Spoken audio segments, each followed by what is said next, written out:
The United Nations is looking into Australia's forced sterilisation of women with disabilities, stating that it's a breach of human rights.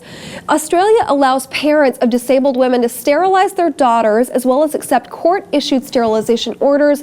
Well, Women with Disabilities Australia CEO Carolyn Fromater, she says of this horrific practice, we still allow it to occur. We haven't got any legislation that prohibits it. It can depend on a family court or guardianship tribunals, but trying to get access to information is impossible. The other thing we are very concerned about, there's certainly indications people are taking their children out of the country to have it done. So Nick, this is a very barbaric practice. It's been widely condemned. We have the CEO of this disabilities group, in Australia saying this is being done. Parents are taking daughters out with disabilities and doing it out of the country.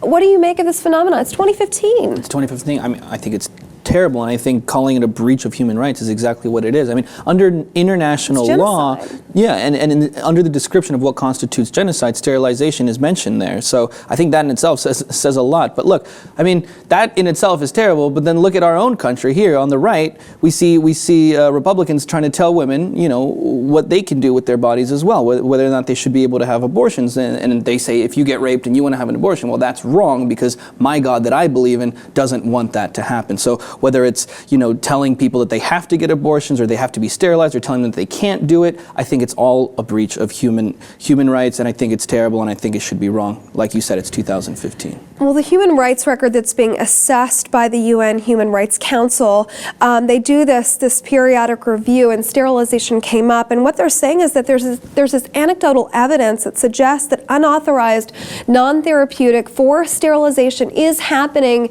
with this disabled community in Australia, particularly women and children, obviously women, but children as well.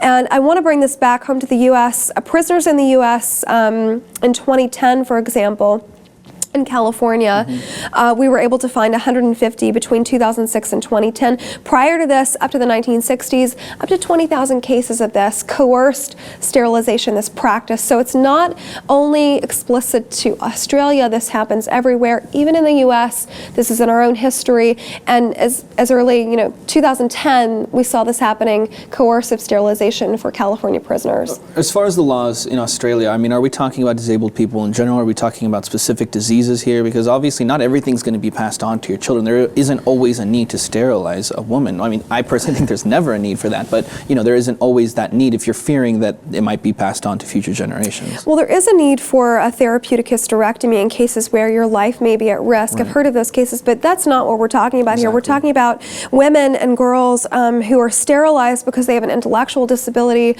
One of these cases that I found, the WWDA was highlighting a 39-year-old woman where she was sterilized at the age of 7 because of a vision impairment. So a lot of it is discretionary. It's left up to parents or a guardianship tribunal. It's never done at the behest of the patient, is what I'm trying to say. I can imagine.